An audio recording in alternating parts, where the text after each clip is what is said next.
Assalamualaikum warahmatullahi wabarakatuh. Selamat datang teman-teman. Kembali lagi kita akan bahas materi kuliah pada sesi kali ini. Saya akan membahas tentang short term financing atau pendanaan jangka pendek. Yang mana sebenarnya pendanaan jangka pendek ini tujuannya digunakan untuk melakukan sesuatu transaksi yang sifatnya itu jangka pendek ya. Jadi kalau jangka pendek pasti sifatnya itu kurang dari 1 tahun atau bisa juga yang mendekati hampir-hampir menengah ya, bisa jadi kurang dari 5 tahun. Jangka waktu cuma 1 tahun, 2 tahun, 3 tahun. Jadi memang yang sifatnya itu tidak berkala secara lama gitu. Jadi memang misalnya untuk pendanaan, misalnya untuk modal kerja ya, seperti yang pernah kita bahas tentang modal kerja, dia butuh kas yang memang dikeluarkan bisa jadi per hari. Kemarin kita sudah pernah hitungan per hari, per minggu, atau bahkan per bulan. Jadi memang ini kebutuhannya jangka pendek sekali kan gitu. Jadi bisa jadi kas itu dikeluarkan dalam waktu setiap hari atau setiap minggu atau setiap bulan. Makanya di sini diperlukan adanya pendanaan jangka pendek gitu. Dia cari sumber pendanaan yang sifatnya itu sebentar gitu. Karena kalau hanya bermodalkan dari saham atau dari obligasi itu kan dananya jangka panjang gitu. Jadi tidak bisa memenuhi kebutuhan yang sifatnya jangka pendek seperti yang tadi saya jelaskan ya, yang untuk pengeluaran kas per hari, per minggu gitu. Misalkan perusahaan itu punya laba ditahan pun, jadi sini ada laba ditahan kan, kita juga pernah bahas. Jadi ini memang adalah dana yang berasal dari keuntungan perusahaan di tahun sebelumnya atau di periode sebelumnya. Ini juga belum mencukupi ya. Makanya di sini perusahaan butuh pendanaan jangka pendek untuk membiayai transaksi yang sifatnya itu sebentar atau sebentar saja, sementara gitu. Sifat jangka pendek. Langsung aja kita bahas.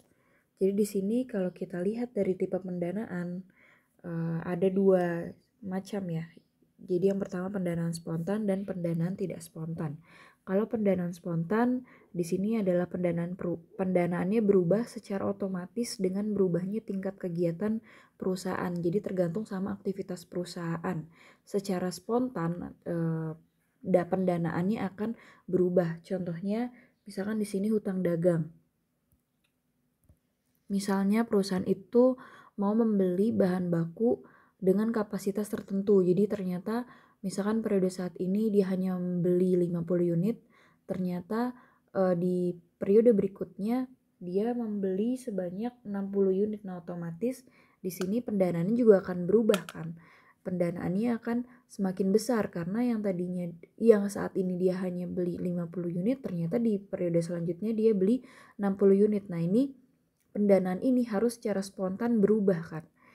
Jadi berubah karena adanya perubahan kegiatan perusahaan. Kemudian yang kedua itu adalah pendanaan tidak spontan. Pendanaan yang tidak berubah otomatis dengan berubahnya kegiatan perusahaan. Contohnya di sini adalah utang bank. Jadi misal perusahaan itu melakukan pinjaman, jadi cari sumber pendanaannya berupa pinjaman ke bank. Nah, mau perusahaan ini beroperasi misalkan dengan kapasitas dia beli bahan baku 50 unit atau periode berikutnya dia beli bahan baku 60 unit, itu tidak mengurangi jumlah hutang yang dia ini ajukan ke bank ya. Jadi misalkan dia ngajuin utang ke bank itu 60 juta, ya udah dia akan tetap bayar sampai tenggat waktu yang telah ditentukan itu sebesar 60 juta. Tidak ada perubahan mau dia membeli bahan baku dengan kapasitas 50 unit atau ternyata di periode berikutnya dia beli sebanyak 60 unit. Itu tidak akan mengurangi jumlah pinjaman kemudian cicilannya kepada si bank tersebut, seperti itu. Jadi ini tidak otomatis secara berubah ya. Contohnya adalah hutang bank. Nah, Sekarang kita akan bahas satu persatu. Di sini ada sumber pendanaan jangka pendek, diantaranya ada trade credit atau utang dagang, kemudian credit card, kemudian bank loans, dan commercial paper. Kita akan bahas semuanya satu persatu. Yang pertama yaitu adalah trade credit. Jadi ini adalah sumber pendanaan jangka pendek yang timbul dari transaksi perdagangan. Jadi misalkan suatu perusahaan mau membeli stok bahan baku dengan cara kredit ya. Jadi dia mau beli bahan bakunya nih dengan cara atau dengan sistem kredit gitu. Nah, makanya di sini adanya hutang dagang. Hutang dagang mulai berlaku karena si perusahaan itu beli bahan baku secara kredit. Nah, di sini kan sebenarnya memang memudahkan sumber pendanaan paling mudah dalam pendanaan jangka pendek. Jadi helpful tool for growing business. Jadi memang untuk perusahaan-perusahaan yang growing, pendanaan jangka pendek ini sifatnya sangat membantu gitu. Contohnya kayak tadi, dia mungkin belum punya cukup dana atau laba yang sebelumnya itu belum cukup untuk membiayai operasionalnya, misalkan untuk beli bahan baku. Nah, dia bisa beli nih secara kredit dan jangka waktunya itu tidak lama ya, hanya di sini 1-6 bulan. Jadi untuk pendanaan persediaan kan yang mensyaratkan bayaran dalam beberapa bulan, hanya 1-6 bulan. Jadi contohnya nih di sini kita lihat di sini kita lihat ada gambar. Ini from customer, jadi pelanggannya perusahaan, kemudian di sini perusahaan, firm dan from supplier. Jadi suppliernya sih perusahaan. Ada account receivable dan account payable. Kita udah tahu ya kalau receivable itu adalah piutang dan ini account payable itu adalah utang. Utang. Nah, posisi kita untuk trade credit itu adalah di sini. Jadi perusahaan dia mau beli bahan baku from supplier, kemudian dengan secara kredit. Nah, otomatis nanti akan keluar account payable atau hutang. Sedangkan kalau dari pelanggan mau beli barang atau produk yang memang sudah jadi ke perusahaan gitu ya, produk kemudian belinya itu tidak secara tunai tapi secara kredit, itu yang akan keluar adalah piutang. Jadi pelanggan tuh ngutang ke perusahaan. Nah, ini account receivable akan keluar di sini. Jadi perbedaannya itu ya, kalau untuk perusahaan ke supplier dia berhutang karena beli bahan baku secara kredit, sedangkan kalau perusahaan ke from customer atau pelanggan itu yang dikeluarkan adalah piutang. Kita udah pernah bahas di sini ya, piutang seperti apa skemanya, prosedurnya gimana, dan sekarang ini adalah utang dagang. Jadi utang dagang perusahaan yang berhutang kepada suppliernya gitu, karena membeli bahan baku secara kredit. Kan kalau misalnya sudah dibeli, diproduksi jadi produk gitu kan, kemudian dijual bisa dalam bentuk tunai atau dalam bentuk kredit. Kalau dalam bentuk kredit berarti perusahaan harus mengeluarkan piutang untuk pelanggan, seperti itu. Nah, selanjutnya di sini adalah credit card corporation ya. Tadi saya kurang tulis corporation, jadi di sini ada kartu kredit untuk perusahaan. Jadi sifatnya itu mirip dengan trade credit, dengan utang dagang mirip. Terus pelunasan atau pembayaran dilakukan pada jangka waktu tertentu. Jadi memang tidak lama ya, makanya di sini masuknya ke pendanaan jangka pendek. Kemudian dia helpful, practical, low cost untuk pengeluaran perusahaan. Jadi misalkan memang tidak semua perusahaan itu kan punya kas yang banyak gitu. Jadi mungkin tidak semua tidak semua mengeluarkan kas, atau tidak semua uangnya itu liquid gitu ya, gampang dicairkan. Nah, otomatis di sini kredit card itu sangat berguna ya. Sangat berguna untuk pembelian bahan. Misal salah satu karyawannya diamanahi untuk memegang kredit card yang sifatnya itu untuk membelanjakan barang gitu. Nah, daripada harus misalkan prosedurnya agak rumit nih ke bagian keuangan dulu atau minta persetujuan gitu kan, lebih baik dia difasilitasi oleh credit card corporation. Jadi untuk membeli barang-barang atau bahan baku gitu ya, bahan baku barang perusahaan. Ya mungkin dia akan punya limit di sana dan memang atas nama perusahaan, otomatis nanti yang akan mengganti adalah memang perusahaan, karena ini sebenarnya bentuk fasilitas ya. Jadi bentuk fasilitas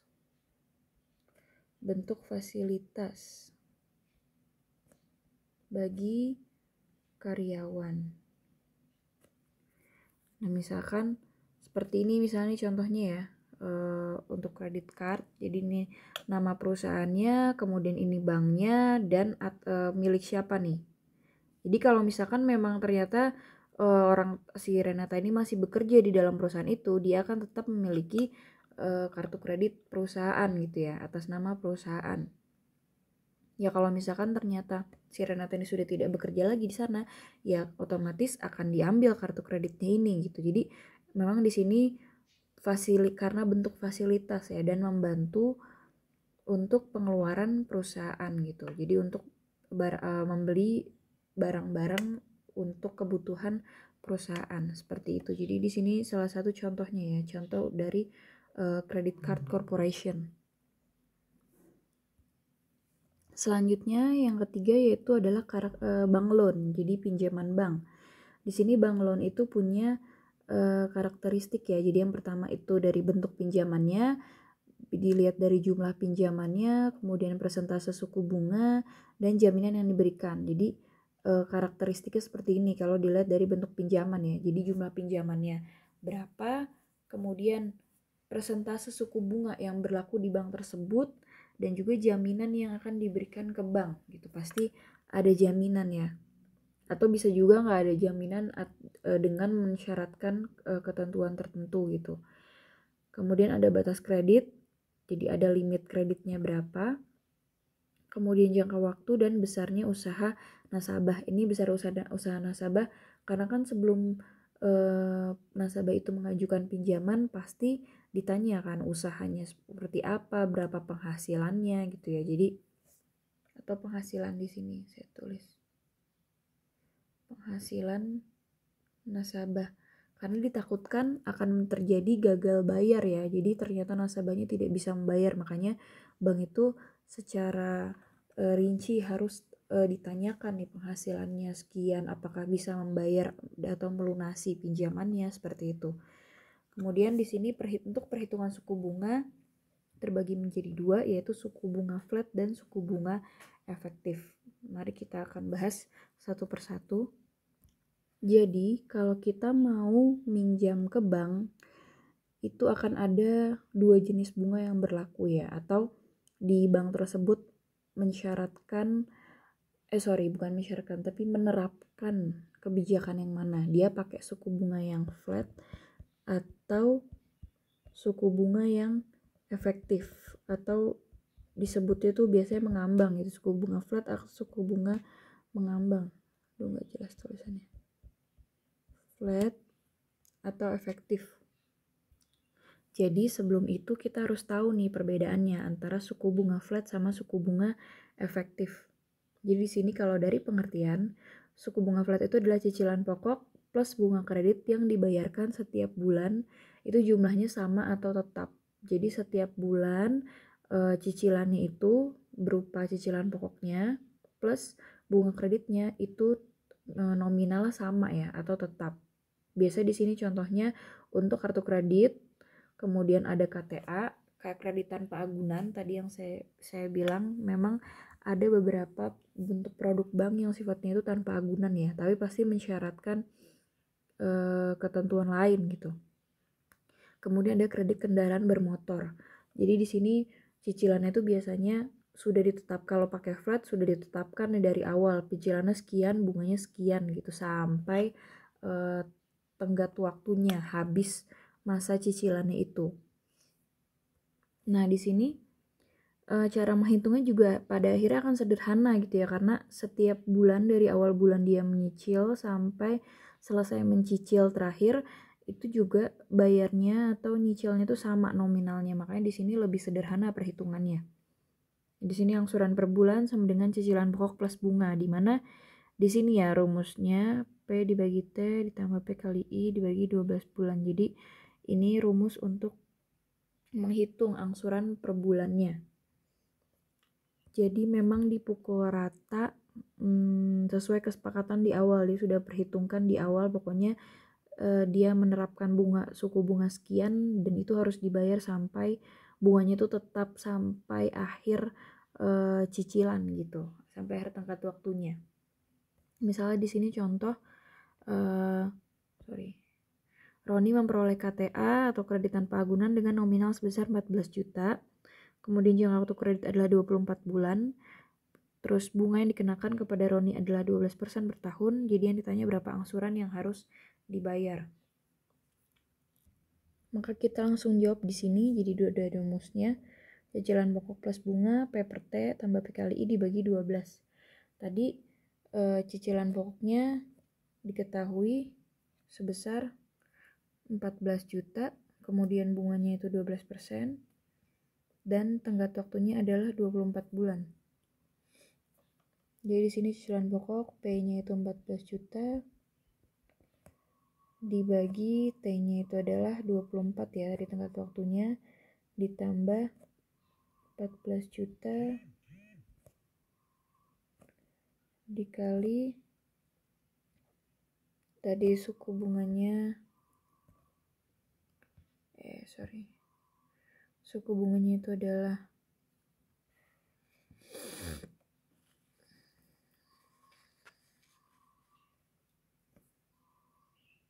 12% dibagi 12. Maka hasilnya adalah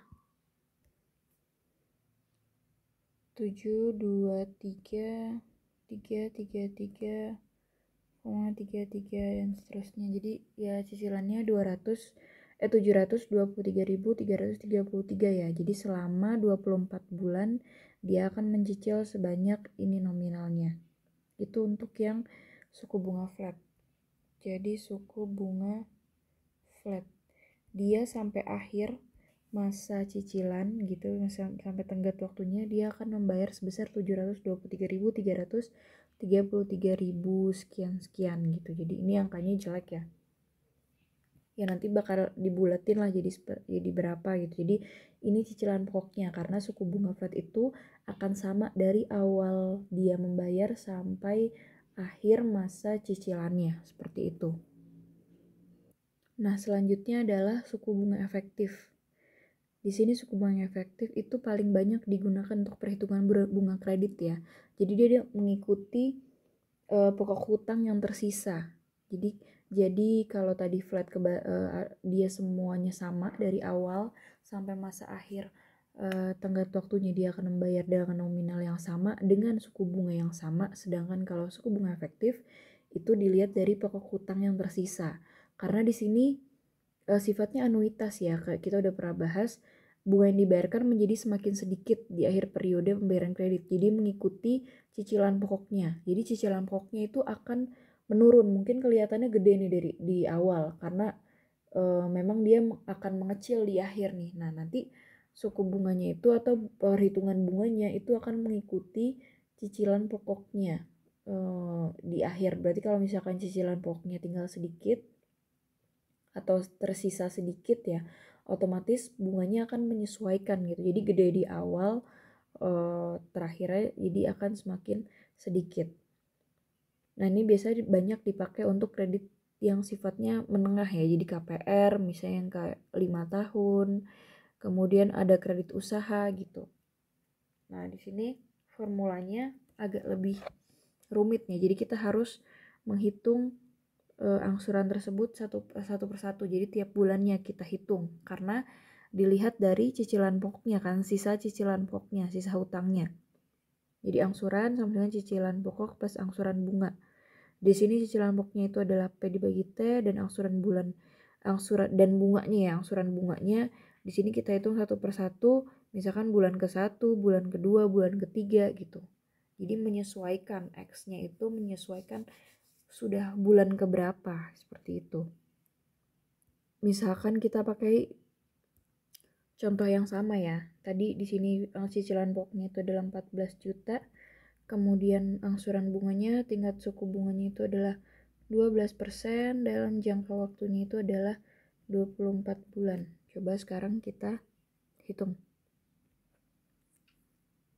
Di sini sudah saya masukkan rumusnya, jadi di sini ditanya cicilannya tadi di sini 14 juta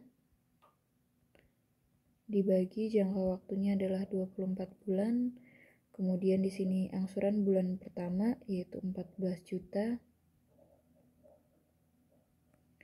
minus kemudian X-nya adalah bulan pertama ya. Berarti X-nya bulan ke-1 dikurang 1 dikali Z-nya itu adalah cicilan pokoknya. Tadi di sini hasilnya adalah 583 333. Kita misalnya kita ambil tuh.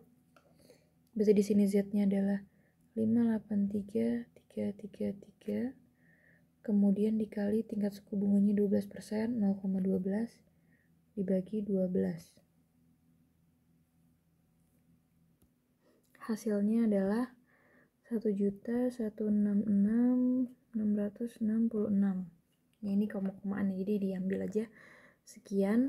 Jadi untuk yang bulan pertama, kemudian di sini angsuran untuk bulan kedua. Jadi cicilannya tadi cicilan kita udah hitung ya. Cicilannya di sini adalah 583 dan bunganya di sini berarti 14 juta dikurang X-nya tadi kan karena bulan kedua ya, jadi bulan keduanya 2, X-nya min 1, kemudian dikali Z-nya itu adalah cicilan pokoknya 583 333, kemudian dikali 0,12 dibagi 12. Hasilnya nanti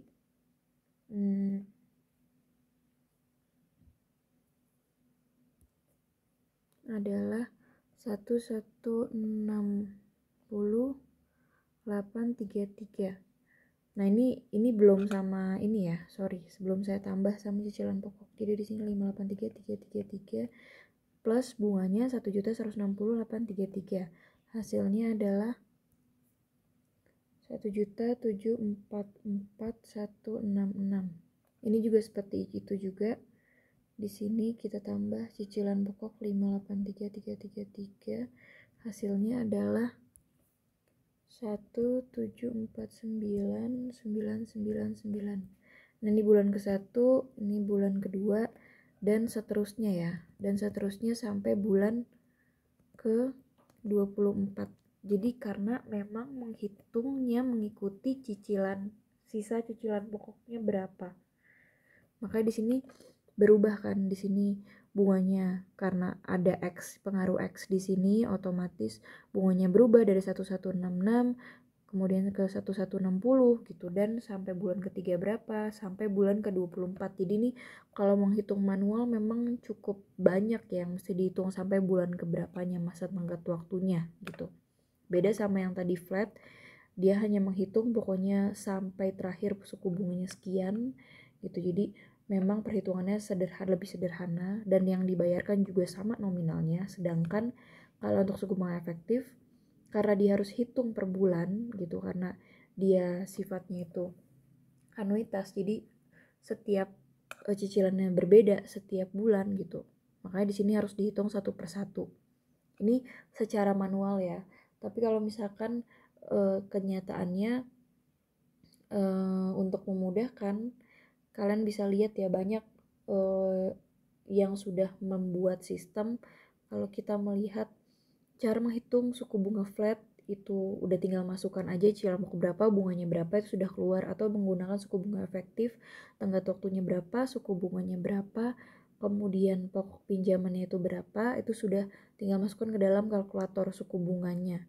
Itu ya kalau yang lebih praktis. Tapi saya akan kasih tahu nih perhitungan manualnya seperti ini loh cara menghitungnya gitu, biar kalian itu paham kenapa flat itu berbeda dengan efektif. Dan orang itu kan sering mengklaim flat itu kan lebih mahal daripada efektif, yaitu karena memang dari awal dia sudah menetapkan suku bunganya sekian gitu.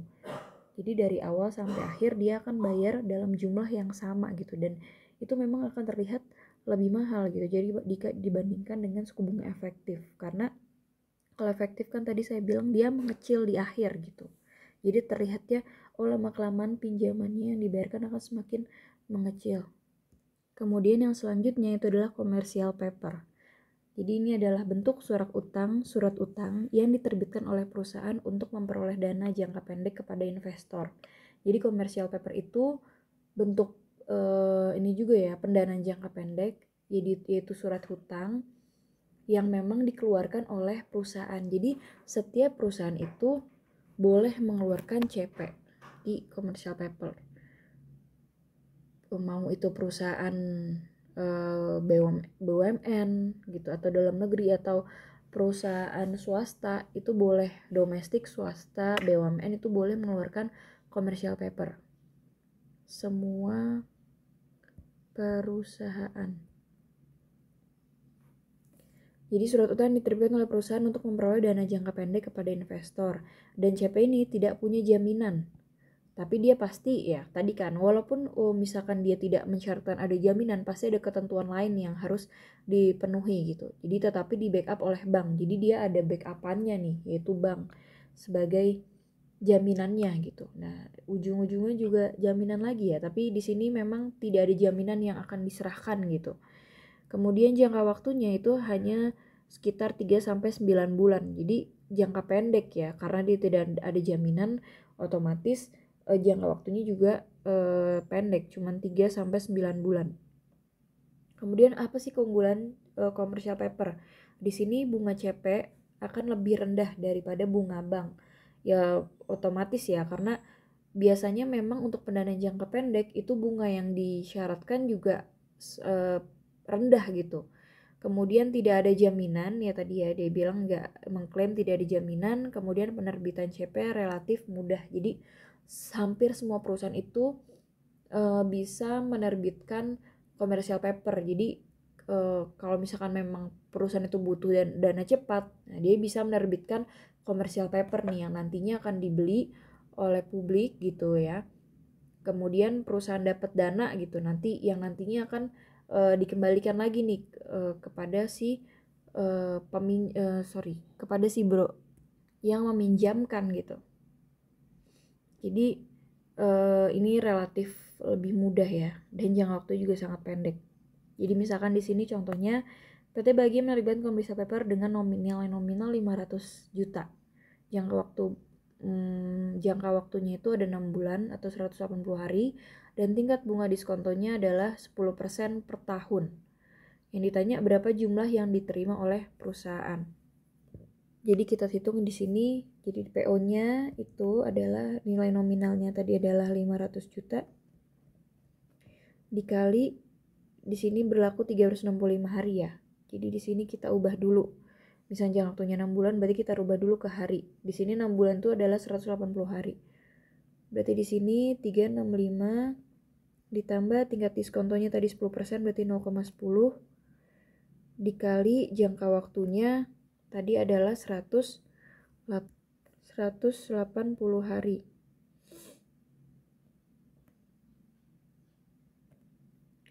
Maka di sini hasilnya adalah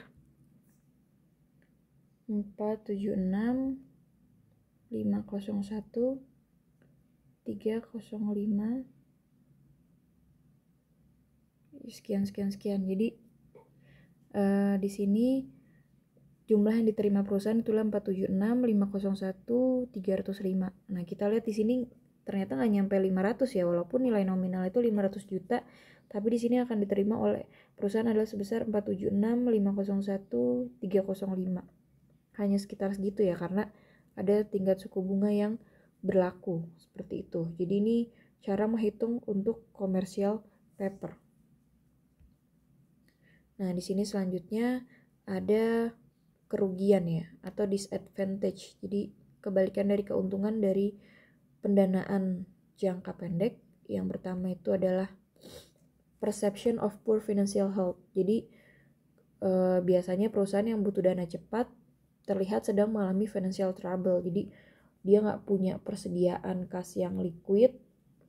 Nah, di sini dia butuh dana cepat nih, akhirnya dia melakukan transaksi dengan menggunakan sumber pendanaan jangka pendek gitu. Di sini biasanya kelihatan ada financial trouble, tapi ya ini bukan berarti secara mutlak ya dikatakan oh perusahaan lagi bermasalah gitu. Ya biasanya ini kan persepsi aja, persepsi perusahaan butuh dana cepat gitu. Berarti ada masalah nih dari finansialnya gitu. Kemudian lender pada umumnya ingin melihat kondisi operasional perusahaan itu minimal 2 tahun. Jadi si peminjam ini nggak serta-merta ya, oh ada perusahaan butuh dana dia pinjemin gitu. Tapi dia harus secara rinci ngecek nih perusahaan udah berdiri berapa lama gitu, apakah manajemennya stabil, terus kasnya itu lancar apa enggak gitu, dan market share gimana pangsa pasarnya. Ya pasti nggak sembarang peminjam itu ngasih pinjaman ke perusahaan gitu. Jadi dia harus lihat prospeknya juga, lihat prospek perusahaan. Kemudian selanjutnya penilaian resiko kredit yang negatif. Jadi kalau untuk jangka pendek, sekali perusahaan itu melakukan late payment, jadi dia pembayaran itu telat gitu, itu berpengaruh sama kredit ratingnya. Dia aja pembayaran jangka pendek aja telat gitu, gimana dia bayar jangka panjang. Makanya di sini kalau dia gagal atau telat bayar itu sangat diperhitungkan ratingnya ya, karena untuk pendanaan yang sifatnya jangka pendek cuman misalkan 3 bulan 6 bulan dia jaga telat bayar gitu, gimana dia dikasih pendanaan jangka panjang gitu. Kemudian insufficient for long term goals, jadi ini tidak direkomendasikan untuk pendanaan bisnis baru secara lengkap. Jadi misalkan ada orang yang baru mendirikan perusahaan, kemudian dia melakukan pendanaannya atau dia cari pinjaman itu jangka pendek, itu tidak direkomendasikan ya, karena kan baru bikin perusahaan gitu, kemudian baru bikin usaha gitu, terus dia minjem jangka pendek, gimana dia mengembalikannya, sedangkan dia baru misalnya berjalan baru berapa bulan. Belum tentu atau tidak semua ya perusahaan itu ketika dia menjalankan usaha itu langsung laba gitu, langsung mendapatkan keuntungan. Nah di sini dia tidak bisa akan membayarkan pinjaman yang sifatnya jangka pendek, makanya tidak disarankan ya melakukan pendanaan jangka pendek kalau memang baru mendirikan usaha seperti itu. Oke, terima kasih atas perhatiannya. Sekian untuk presentasi dari saya. Wassalamualaikum warahmatullahi wabarakatuh.